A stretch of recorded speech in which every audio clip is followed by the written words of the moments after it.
Constitution of India जब मैं पढ़ता हूं तो एक बात मुझे खटकती है, वो है आर्टिकल 395। तो आर्टिकल 395 इतना इंपॉर्टेंट है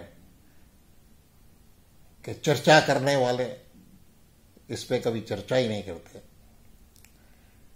आर्टिकल 395 द्वारा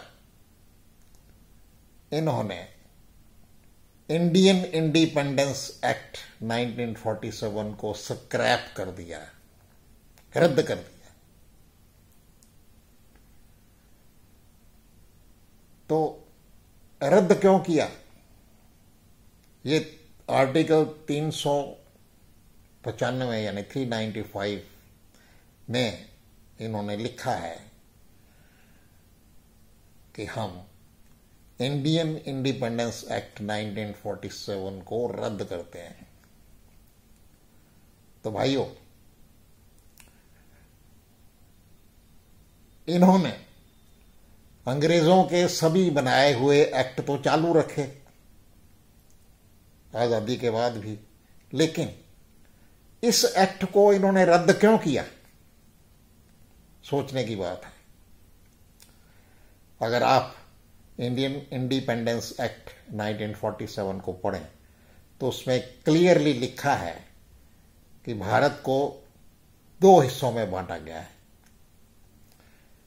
एक हिस्सा रूल्ड बाय मुस्लिम्स, दूसरा हिस्सा रूल्ड बाय हिंदूज।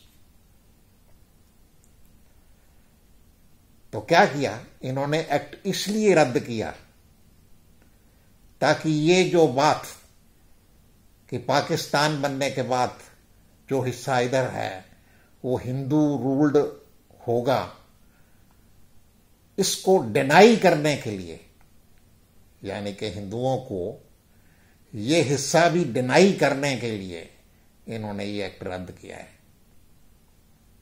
अगर आप कांग्रेस की हिस्ट्री देखें, इनके फैमिली की हिस्ट्री देखें, तो जो रूल करती रही है 50-60 साल आजादी के बाद भी, और जिन्होंने कॉन्स्टिट्यूशन बनाया, अगर गूगल पे सर्च करें तो उनका जो डिसेंट है, उनका ओरिजिन जो है, उनकी रूट्स मुगल खानदान से लगती है। तो पाकिस्तान तो मुस्लिम स्टेट बन ही गया, तो हिंदू लैंड यानी कि ये जो हिस्सा था ये भी मुस्लिम रूल्ड ही बन गया। अगर आप देखें तो जो Hindu character of our country was denied to us by scrapping Indian independence act in the Constitution itself, which became effective from 26th January 1950. और ये मजे की बात है, हिंदुओं को इस बात का पता ही नहीं चला और चुपचाप से हमारा राष्ट्र भी मुस्लिम राष्ट्र ही इनडायरेक्टली बन गया। जरा सोचिए।